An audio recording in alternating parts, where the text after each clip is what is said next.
Olá, sou Lucas Costa, cientista político, professor da Unesp e coordenador do DataCons, o Laboratório de Estudos Constitucionais. Esta é a segunda de uma série de entrevistas que estamos realizando com professores, pesquisadores e especialistas em constituições e constitucionalismo, e o processo de reconhecimento de direitos humanos, sobretudo no Brasil.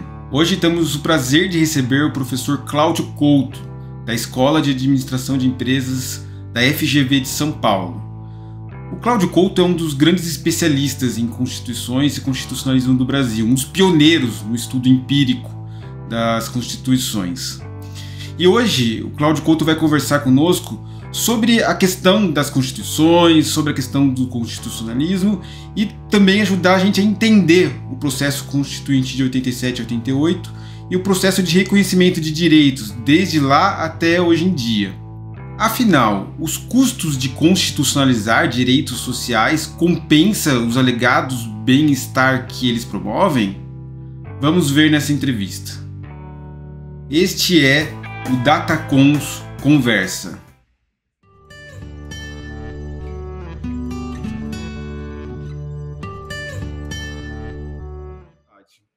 Bom, vamos lá.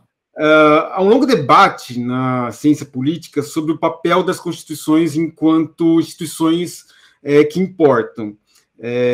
Em grande medida, esta suspeita vem do fato de diversos países autoritários elaborarem constituições, desafiando a noção de constitucionalismo, função clássica das constituições, a partir do qual se cria um mecanismo para limitar o poder do Estado. Professor, qual é a sua opinião sobre isso? As constituições importam e até que medida?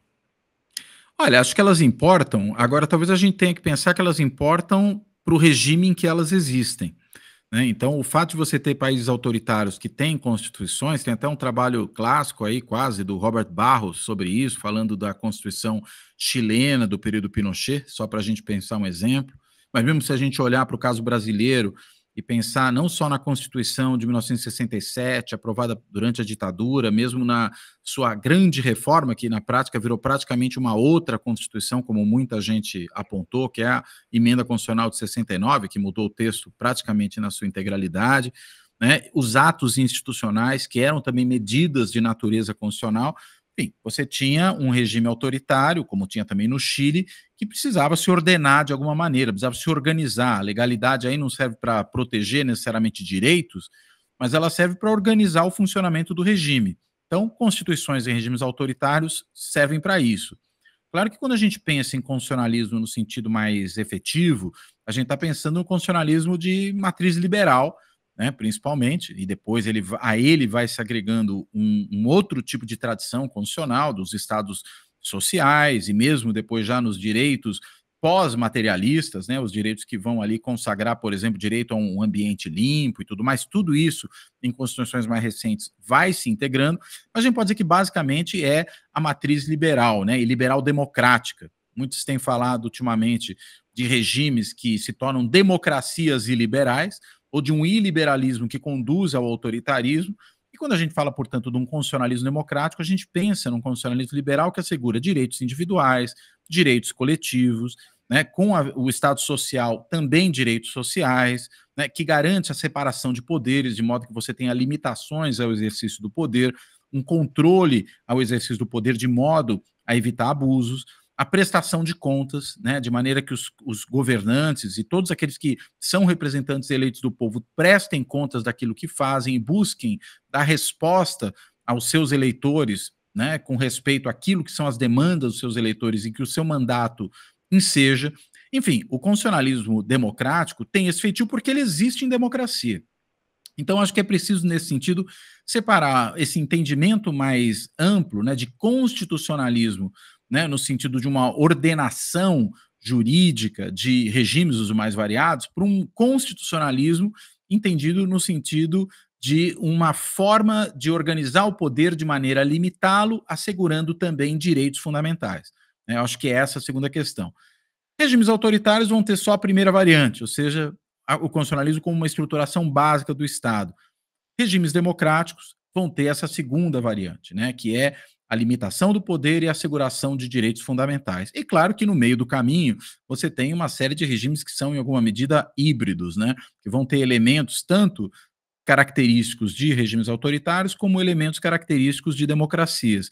Seja porque são regimes que, de fato, acabam misturando um pouco essas duas coisas, né? Os regimes não são plenamente uma coisa ou outra, muitas vezes. A gente está vendo agora, por exemplo, uma reforma judicial no México, que é uma reforma constitucional que tende a introduzir aí elementos, num primeiro momento, de natureza plebiscitária, mas que me parecem reduzem o caráter liberal da Constituição mexicana e, consequentemente, reduzem a chance do controle do poder, com o perigo de você ter um majoritarismo forte implementado ali, a partir, sobretudo, do predomínio momentâneo de um certo grupo partidário, né, que ocupa o governo e tem vantagens para poder eleger juízes, né, assim como a gente vê democracias que têm, às vezes, instrumentos, portanto, autoritários que são incluídos nas suas funções e, de outro lado, regimes que, mesmo sendo autoritários, acabam prevendo certos direitos fundamentais. De novo, se a gente pensar no constitucionalismo durante a ditadura militar no Brasil, houve casos desse tipo, tanto que volta e meia você tinha o Supremo Tribunal Federal decidindo, por exemplo, habeas corpus em favor de presos políticos, com base, fundamentalmente no quê? Com base na garantia de direitos individuais que a própria Constituição da ditadura militar assegurava. Talvez por hipocrisia, mas uma vez que botou na letra da lei, está lá. E aí, consequentemente, se minimamente as instituições desse regime funcionam com algum grau de independência, podem produzir efeitos dessa natureza que eu mencionei, né? De você ter uma Suprema Corte que acaba decidindo, muitas vezes, contra aquilo que o próprio regime deseja. Muito bom, professor, uma verdadeira aula. E já que o professor comentou sobre direitos, eu vou entrar nesse tema agora mais especificamente. Professor, estamos realizando uma série de entrevistas com pessoas comuns, leigas, ou seja, pessoas que não são das ciências sociais, da ciência política, a respeito de constituições e direitos humanos. E muitas delas se queixam sobre a diferença entre o que eles creem que a Constituição promete e o que eles realmente recebem como políticas públicas em termos de direitos sociais e econômicos. Na sua opinião, constitucionalizar direitos sociais importa? Ou seja, eles têm mais chance de serem efetivados em razão de serem constitucionalizados? E se desejar, pode falar sobre casos específicos, seja o Brasil ou outros países.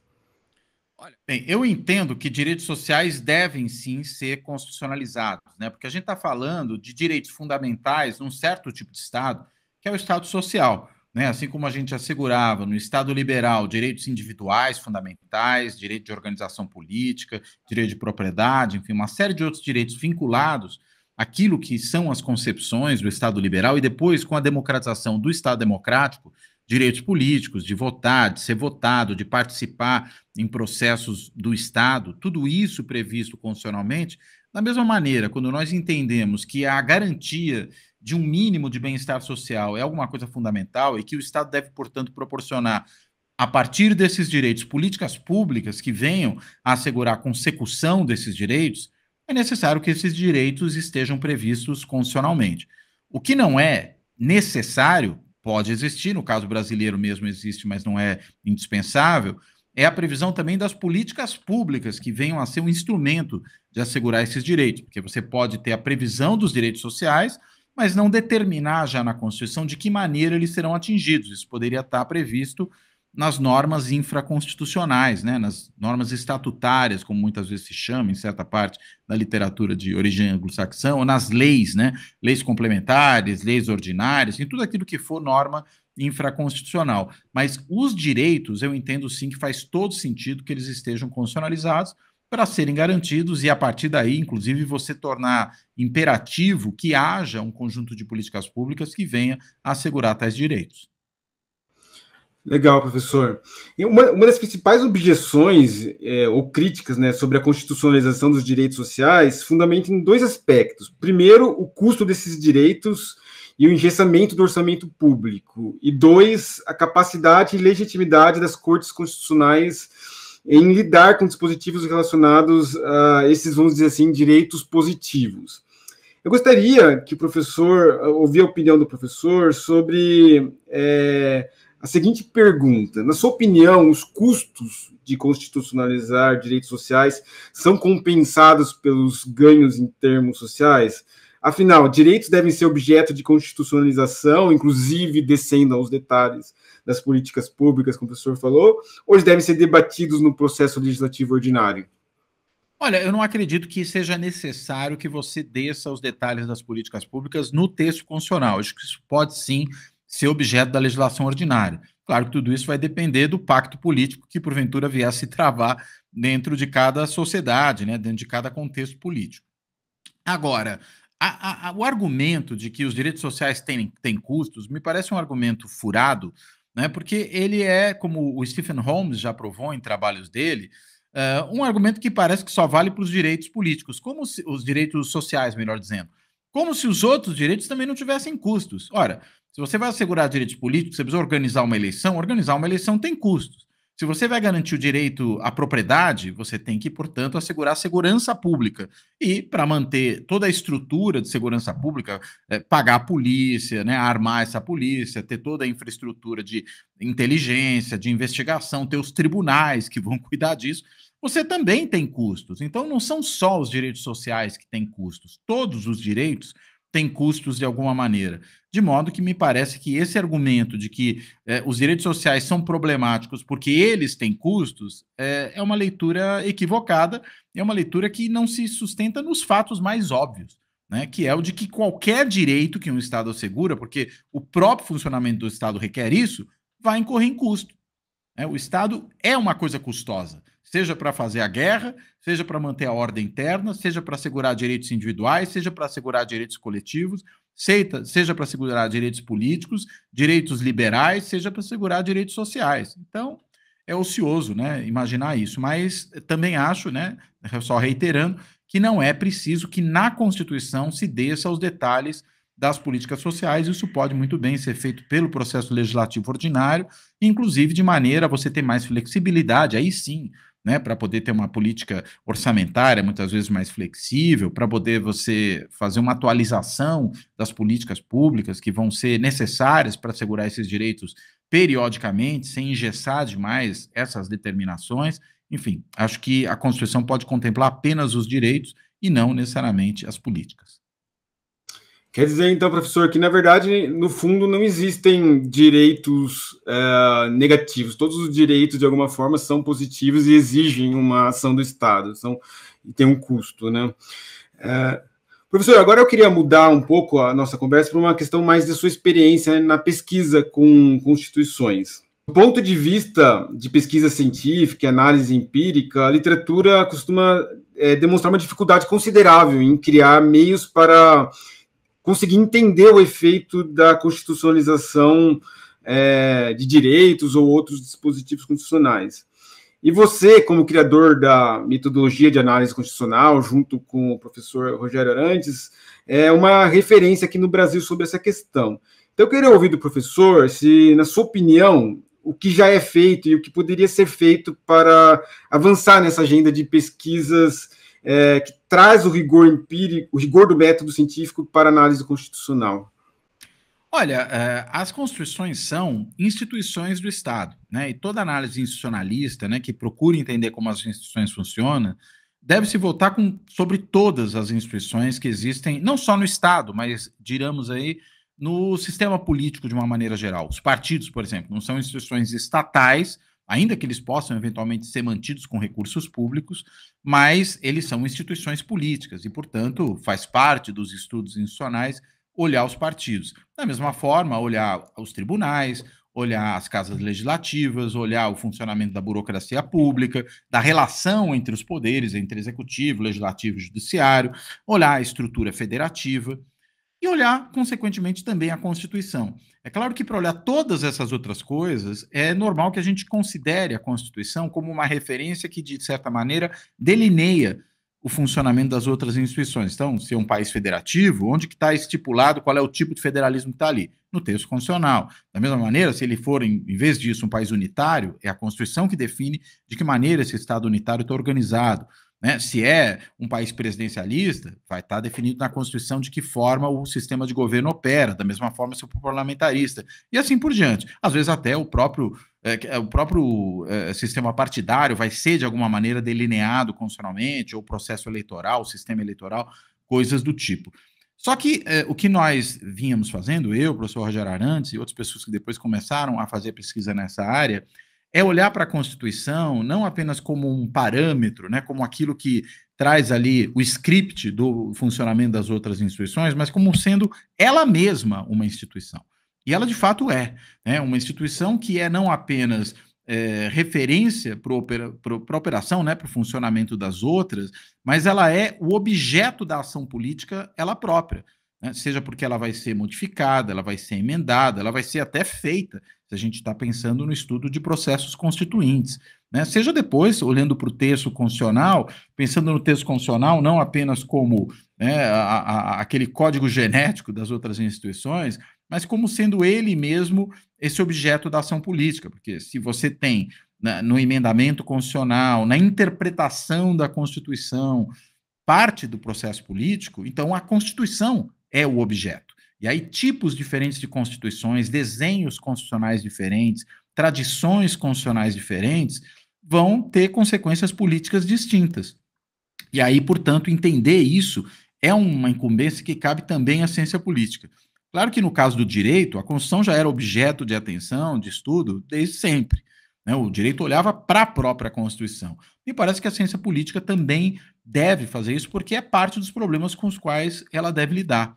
Então, não é ser capturada pelo direito, não se trata disso, né? Porque é um outro tipo de olhar, não que também não seja um olhar que possa tomar de empréstimo muitas coisas do direito, assim como depois o direito vai se beneficiar desses estudos empíricos que a ciência política faz, da construção da própria teorização no âmbito da ciência política, que acaba transbordando para o direito, porque a divisão disciplinar é um tanto quanto arbitrária, né? Ela é feita em função de convenções que nós estabelecemos, mas a realidade está lá, independentemente dos recortes, né, das fronteiras disciplinares que a gente venha a tratar. E acho que por isso mesmo, olhar para a Constituição dessa maneira, como objeto de estudo ela própria, o seu texto como objeto de estudo, né, e como objeto de estudo por ser objeto da ação política dos atores relevantes, das instituições relevantes, então, eu acho que aí você tem um espaço grande para avanço científico no âmbito das ciências humanas. Legal, professor. Agora eu queria voltar um pouco a nossa conversa para a questão do caso brasileiro específico. Como que o professor observa a posição internacional do Brasil no que diz respeito à constitucionalização de direitos humanos de forma geral e de direitos sociais especificamente? Olha, a nossa Constituição de 1988, né, ela não à toa foi chamada pelo ex-presidente, né, pelo então presidente da Assembleia Nacional Constituinte, Ulisses Guimarães, que era também presidente da Câmara dos Deputados simultaneamente, né, quando ele promulgou essa Constituição no âmbito da Assembleia Nacional Constituinte e até a envergou, né, segurando com as duas mãos um pouco, né, como faziam ali os campeões da seleção de futebol, né, envergando a taça, né, do mundo, para a Copa do Mundo, para mostrar que eram campeões. Ele fez a mesma coisa com o livro da Constituição. Ela é uma Constituição cidadã, né? E por que ele usou essa expressão?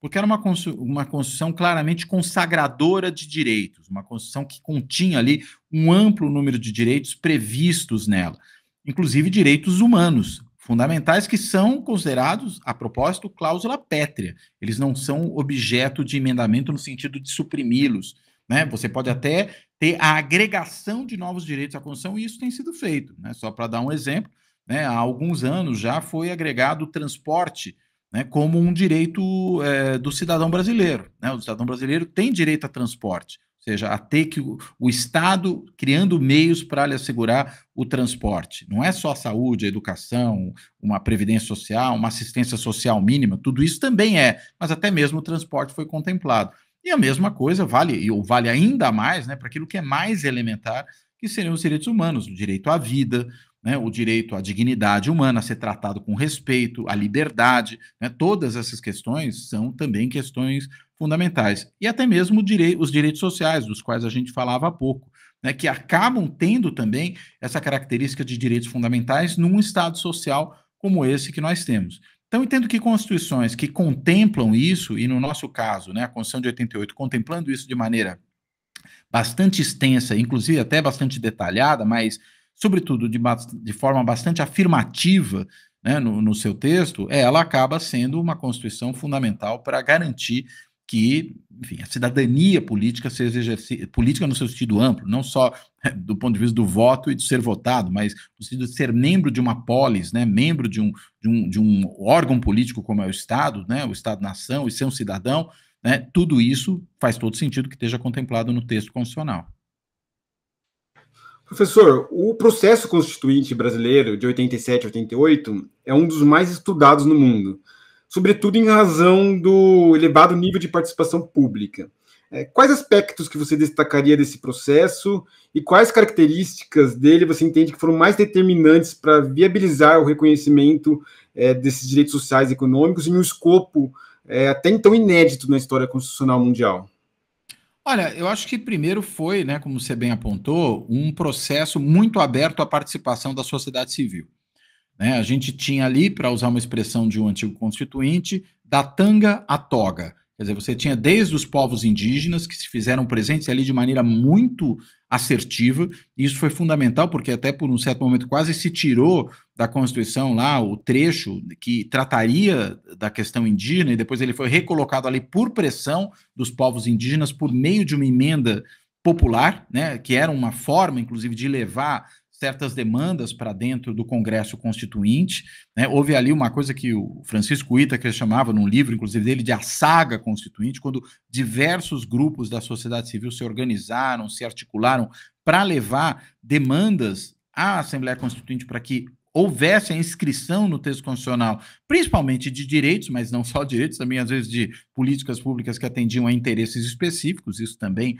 estava posto ali. Mas eu entendo que essa grande abertura à participação da sociedade fez com que essa Constituição ela se tornasse um caso interessante de, num processo de transição para a democracia, que era o que a gente ainda vivia naquele momento, né, já iniciando aí, dando os primeiros passos no sentido da sua consolidação, nós tivéssemos na fundação ou na refundação do Estado brasileiro, aí sim, em termos democráticos, uma inserção da sociedade, uma inclusão dos mais variados setores sociais na própria feitura da Constituição e daí, consequentemente, né, inscrevendo nessa Constituição aquilo que lhe é peculiar, aquilo que diz respeito a esses vários grupos sociais. Então, se democracia é, dentre outras coisas, inclusão, né, e uma inclusão plural da sociedade, a gente pode dizer que essa foi uma Constituição tremendamente democrática. O que não quer dizer que ela não possa ter falhas, que ela não possa ter defeitos, né? A democracia não produz só coisas positivas, às vezes ela produz coisas com problemas.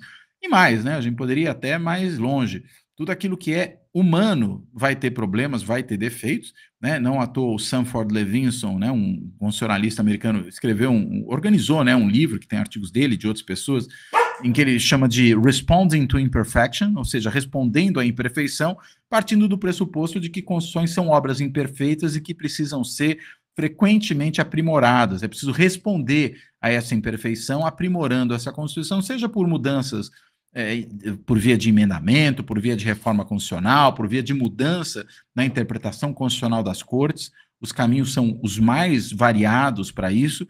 E a Constituição brasileira, né, que emerge ali do processo constituinte 87 e 88, não estaria diferente disso. Não à toa, ela teve tantas emendas desde a sua promulgação, né? O que tem a ver também com uma outra característica, que é o que eu e o Rogério Arantes apontamos aí nos nossos trabalhos, que é o fato de que nessa inclusão decorrente dessa grande abertura inicial, ela acabou sendo uma Constituição repleta de políticas públicas.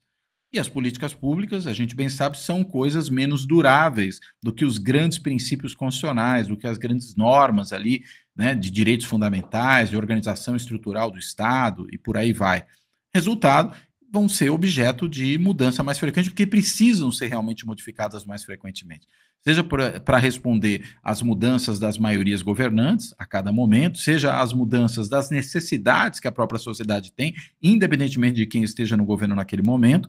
E aí a Constituição, muito cheia de políticas públicas, vai ser também uma Constituição muito emendada, mais ainda, e felizmente, porque há um limiar mais baixo para o emendamento constitucional. É relativamente fácil emendar a Constituição brasileira. Entendo que isso decorreu da própria percepção do Constituinte, lá em 87 e 88, de que se fosse uma Constituição tão detalhada como aquela, era preciso que ela fosse também sujeita a atualizações constantes, a respostas às suas imperfeições, que ocorressem de maneira frequente. E aí se reduziu um pouco esse grau de exigência para o emendamento constitucional, justamente para propiciar essa atualização continuada dela. Tem a ver isso com aquele processo altamente inclusivo, altamente participativo, em que demandas as mais variadas não só chegaram à Constituinte, como acabaram sendo aprovadas. Também ali havia um limiar baixo de aprovação, bastava 50% mais um dos membros da Assembleia Constituinte para poder incluir uma coisa no texto constitucional, o que também facilitou muito o processo de barganha, né? Aprova o meu aí, que eu aprovo o seu aqui, coisas do tipo, né? Muita coisa foi entrando, resultado, a gente teve uma Constituição que é muito extensa, mas que, no meu entendimento, a despeito de críticas muito pesadas que foram feitas a ela, inclusive desde o seu nascimento, como sendo grande demais, mastodôntica, uma Constituição que tornaria o país ingovernável, acho que ficou claro que isso não é verdade, né? O país é governável e acho que, sobretudo, essa possibilidade do emendamento continuado é que tornou o país governável. Se a gente tivesse essa Constituição tão abrangente e de difícil alteração, aí talvez nós tivéssemos problemas sérios de governabilidade.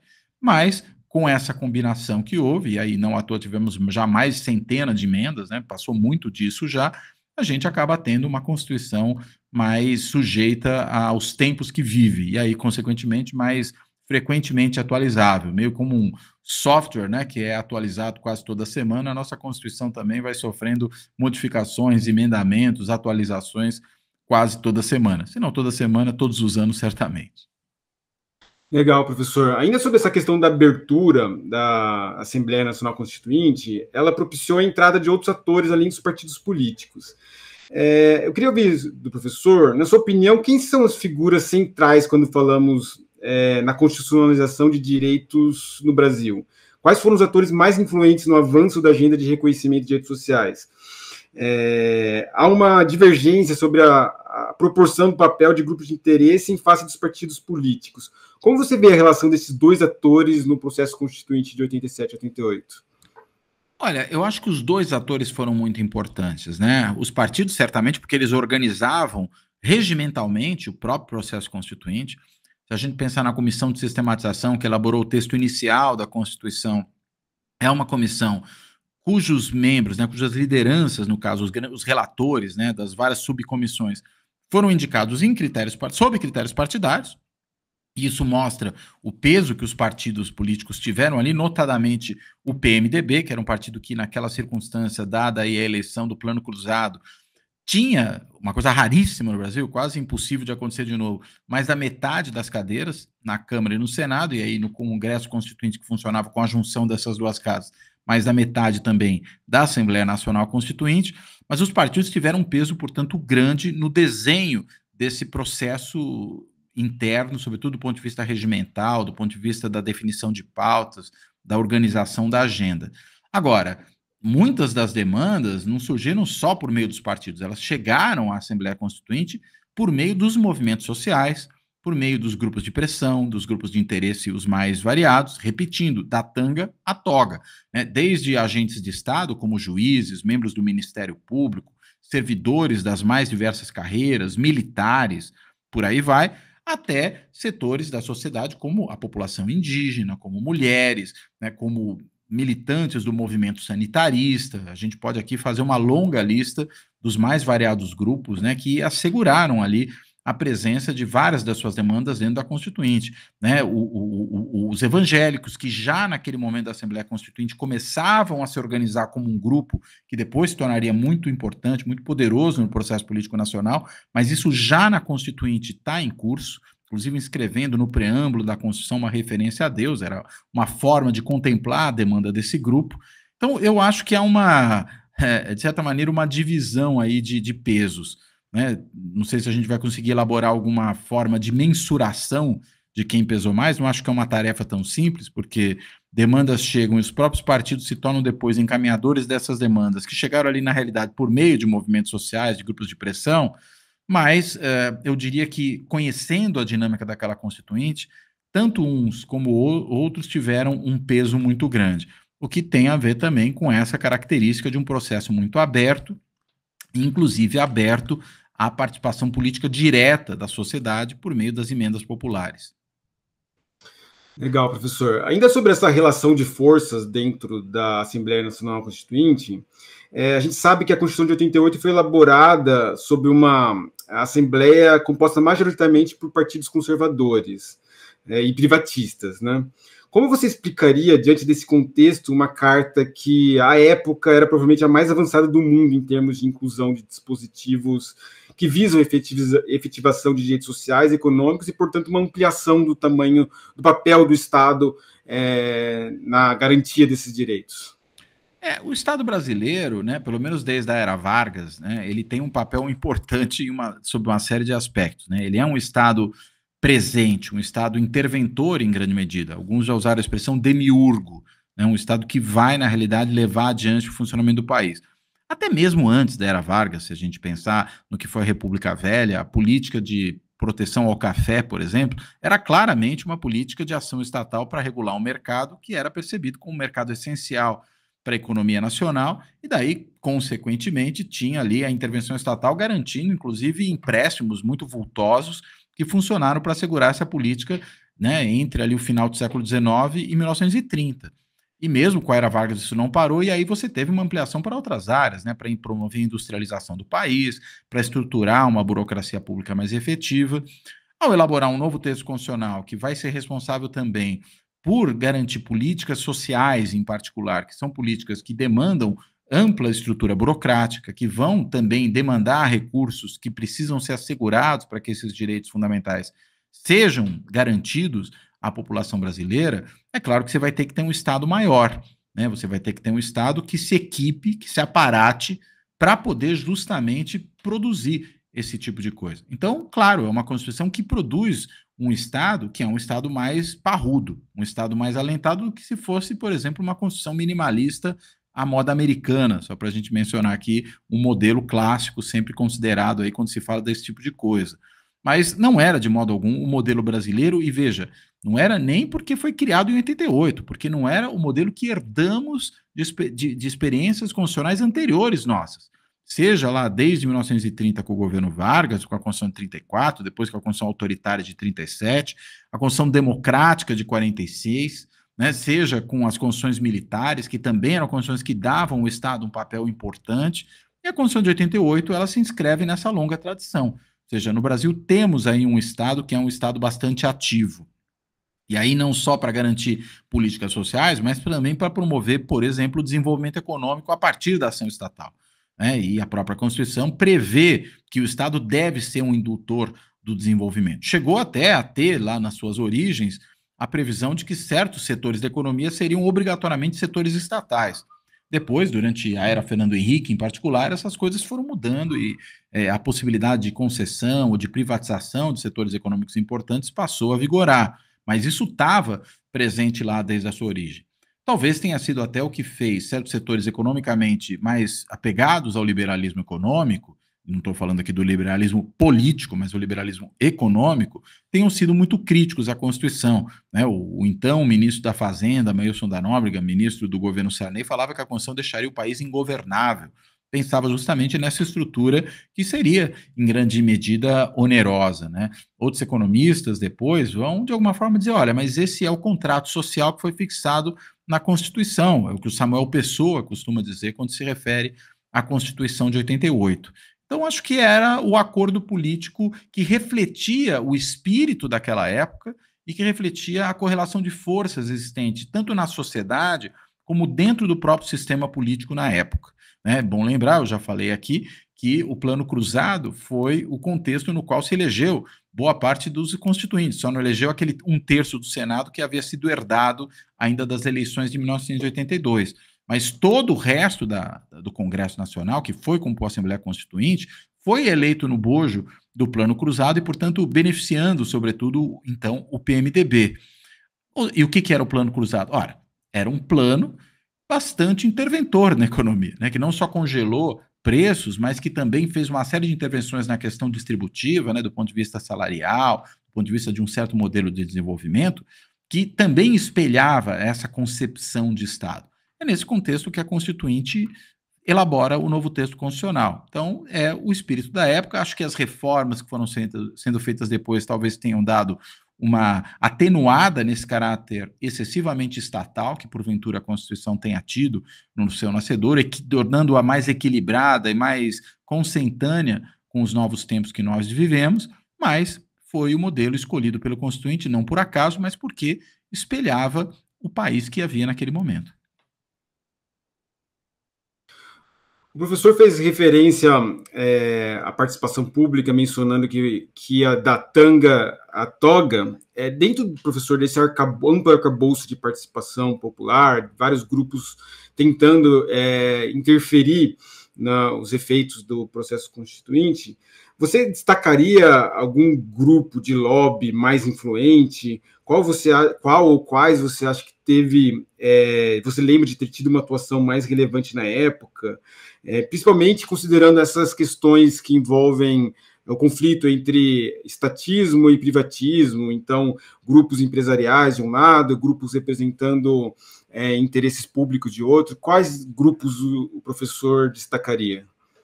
Olha, não são poucos, né? A gente tem que fazer uma longa lista aqui. Eu destacaria, em primeiro lugar, o movimento sanitarista, né, que foi fundamental para desenhar o Sistema Único de Saúde, o SUS, que é inscrito na Constituição por uma luta muito bem efetiva do movimento sanitarista. Uma luta que já vinha de antes, mas que durante o processo constituinte, particularmente, assumiu um caráter bastante efetivo e capaz de pautar a Assembleia Constituinte no desenho do novo sistema de saúde que nós tínhamos no Brasil. Um outro grupo importante que atuou naquele momento foram os militares, que conseguiram ainda, mesmo após o fim do regime militar, assegurar uma série de regalias, né, de prerrogativas para os militares dentro da democracia nascente, ao ponto da gente dizer que aquela foi, pelo menos no seu momento de nascimento, uma democracia ainda, em certa medida, tutelada pelos militares.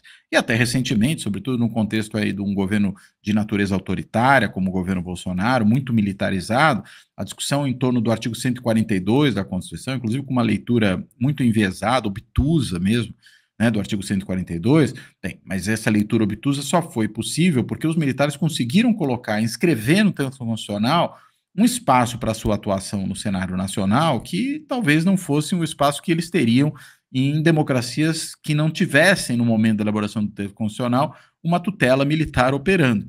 Então, acho que os militares são um segundo grupo muito importante.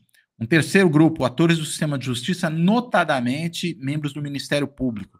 O Ministério Público ele consegue, durante a Assembleia Nacional Constituinte, se estabelecer como uma espécie de quarto poder do Estado, Executivo, Legislativo, Judiciário e Ministério Público.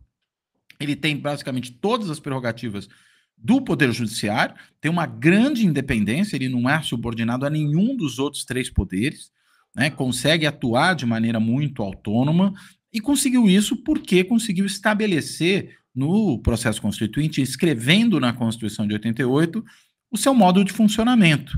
Né? É uma das grandes criações do ponto de vista institucional daquela Constituição, uma novidade em relação à forma como esse processo funcionava anteriormente. Né? Então, acho que esses são alguns dos grupos que a gente poderia destacar. Claro que você teve muito lobby empresarial, você teve uma ampla discussão em torno, por exemplo, da questão da reforma agrária, que foi um dos fatores fundamentais ali do debate mais acalorado, mais apimentado ideologicamente dentro da Constituinte, né? Acabou saindo um modelo de reforma agrária entendido pelos defensores dela como, na verdade, muito retrógrado, né? Um modelo que estaria até mais, como eu posso dizer assim, conservador do que o próprio Estatuto da Terra do governo Castelo Branco, né? O governo da ditadura militar. Se falava muito sobre isso naquela época, né? Ao mesmo tempo que do outro lado era uma Constituição, como já até falei aqui antes, expressava muito os direitos sociais. Então ela acabou tendo um pouco esses dois lados, né? Então as forças que se bateram ali em torno da questão da reforma agrária, da propriedade da terra, são também exemplares. O movimento indígena, né, que conseguiu assegurar ali um direito aos povos indígenas fundamental de ter as suas terras reconhecidas, de ter a sua ancestralidade reconhecida, algo que agora, por exemplo, vem sendo questionado nessa discussão sobre o marco temporal da demarcação das terras indígenas. Né? Mas isso foi inscrito por uma ação muito efetiva do movimento indigenista já naquele momento, né? E que conseguiu inscrever isso ali, e agora alguns estão querendo revisar essa coisa, mas do ponto de vista histórico, e olhando porque efetivamente aconteceu, tudo isso foi colocado lá de forma muito, muito evidente. Então, acho que esses podem ser alguns dos grupos mais importantes que a gente poderia mencionar aqui.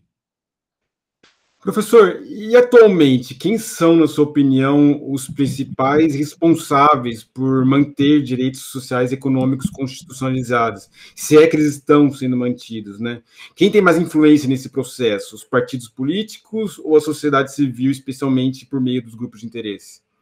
Olha, acho que um pouco dos dois, mas eu acho que sobretudo os partidos, né? Porque as emendas constitucionais, sobretudo ao longo do processo de reforma de certos trechos da Constituição, colocados no texto original, mas que precisam de algum tipo de adornamento, né, algum tipo de atualização, toda reforma acaba inscrevendo mais coisas na Constituição do que havia antes. Então você muda, mas você muda acrescentando. Né? E isso acontece por quê? Porque os atores que estão ali envolvidos no processo decisório querem deixar tudo muito bem amarrado. E quem é que faz isso diretamente? São os partidos. É claro que os partidos não funcionam numa bolha. Eles fazem isso porque tem vinculação com certos setores da sociedade, com grupos de interesse que vão lá, fazem lobby, pressionam, apontam inclusive questões como depois o financiamento eleitoral, apontam questões como apoio a muitos dos membros desses partidos ou eventualmente uma oposição cerrada a eles. Então, há evidentemente um influxo importante dos movimentos sociais e dos grupos de pressão, mas existe, em última instância, uma adesão que é partidária e que segue a lógica da decisão que se funciona no Congresso dentro do processo de coalizões, né, do presidencialismo de coalizão, e agora, mais recentemente, do que eu tenho chamado de governo congressual, né, que é esse sistema que a gente parece que começou a ter de uns anos para cá, de um Congresso mais autônomo em relação ao Executivo, inclusive conseguindo impor o Executivo muito da sua agenda, e aí as coalizões, às vezes, se formam não na construção concomitante do Executivo com o Legislativo, mas muitas vezes dentro do próprio Legislativo, ao arrepio do que o Executivo possa desejar, dentro dessa dinâmica de governo congressual. Então, acho que as emendas que vão acontecendo dentro desse processo claramente obedecem muito mais a essa dinâmica partidária e, insisto, partidos operando como mediadores de interesses sociais, portanto, não partidos fechados em si próprios, né, mas operando como mediadores, o que mostra que, sim, os interesses sociais entram ali, mas eles entram por intermédio dos canais que são os partidos. Muito legal, professor. Nós estamos encaminhando para o final dessa entrevista. Eu queria deixar um espaço agora, se o professor quiser fazer um fechamento, fazer um comentário final sobre essa nossa conversa, trazer alguma... já até trouxe a gatinha, que parece que está melhor. Tá aqui, ó. Então, professor, a palavra é sua para fazer um fechamento, para fazer suas palavras finais. Olha, o que eu ia dizer é que acho fundamental, né, esse olhar sobre a Constituição como um olhar, primeiro, da ciência política. Né? Insisto, porque o direito sempre olhou para ela. Faltava que a ciência política olhasse para a Constituição de maneira mais atenta, mas acho que, felizmente, isso vem sendo feito de uns anos para cá. Seja por estudos da própria Constituição, olhando para ela em si mesma, seja por estudos dos atores judiciais, que vão lidar com a questão constitucional de maneira muito direta e, portanto, acabam tendo no estudo da Constituição um corolário, né, dos estudos sobre o funcionamento das instituições judiciais. Acho que esse é um primeiro ponto. Um segundo ponto, falar da Constituição é falar da política da conjuntura o tempo inteiro. Uma expressão que agora entrou no léxico do debate político imediato dos jornalistas e, consequentemente, também da população em geral é PEC, Proposta de Emenda Constitucional.